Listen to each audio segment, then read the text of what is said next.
YCP పార్టీలో బాలినేని వ్యవహారం ఒక రకమైన సంచలనంగా మారింది. బాలినేని పార్టీ వీడుతున్నారని పెద్ద ఎత్తున ప్రచారం సాగుతోంది. ఈ సమయంలోనే జగన్మోహన్ రెడ్డితో బాలినేని సమావేశమయ్యారు. జిల్లాలోని పార్టీ పరిస్థితుల మీద ఆయన చర్చించారు. ఈవీఎంల వ్యవహారం మీద తాను చేస్తున్న పోరాటం గురించి బాలినేని ప్రస్తావించారు. పార్టీ నుంచి మద్దతు లేకపోవడం మీద ప్రశ్నించారు.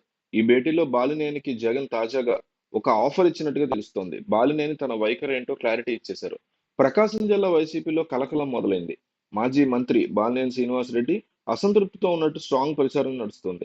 వైసీపీ అధికారంలో ఉన్న సమయంలో బాలినేనిని మంత్రి పదవి నుంచి తప్పించి సురేష్‌ను కొనసాగించాలని నిర్ణయించిన సమయం నుంచే బాలినేని పార్టీ తీరు పట్ల అసహనంతో ఉన్నారు. ఆ తర్వాత జగన్ ప్రతి సందర్భంలో బుజ్జగించడంతో బాలినేని తిరిగి పార్టీలో యాక్టివ్ అవుతూ వస్తున్నారు.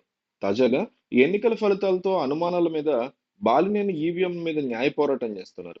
ఈ అంశంలో తనకి పార్టీ నుంచి మద్దతు రావట్లేదని బాలినేని ఓపెన్ గానే వ్యాఖ్యానించారు. కొద్ది రోజులుగా బాలినేని పార్టీ వీడే ఆలోచన చేస్తున్నారని ప్రచారం సాగుతోంది.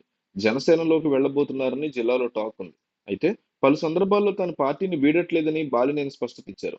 అయితే బాలినేని సొంత పార్టీ నేతల మీద పలు సందర్భాల్లో ఆగ్రహం వ్యక్తం చేశారు. అదే సమయంలో జిల్లా అధ్యక్ష పదవి విషయంలో కూడా చెవిరెడ్డి పేరు తెర మీదకి రాగా జిల్లాకు చెందిన వారికి అధ్యక్ష బాధ్యతలు ఇవ్వాలని గతంలో బాలినేని డిమాండ్ చేశారు. దీంతో మాజీ సీఎం జగన్మోహన్ రెడ్డితో బాలినేని సమావేశమయ్యారు.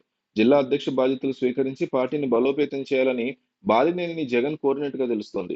ఈ క్రమంలో బాలినేని తనకు అధ్యక్ష బాధ్యతలు స్వీకరించే ఉద్దేశం ఏమాత్రం లేదని ఖరాఖండిగా మొహం మీద కుండ బద్దలు కొట్టినట్టు సమాచారం. అయితే బాలినేని జనసేన, బీజేపీ నేతలతో టచ్ లో ఉన్నట్టు ప్రచారం మళ్లీ తెర మీదకి వచ్చింది.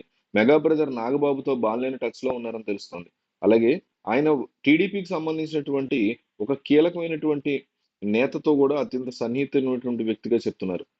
అలాగే ఇప్పుడు బాలినేని వైసీపీని వీడటం జనసేనలో చేరడం ఖాయమైందని, కరెక్ట్‌గా 2, 3 రోజుల్లో దీనికి సంబంధించినటువంటి న్యూస్ బయటికి రాబోతుందని విశ్లేషణలు వస్తున్నాయి.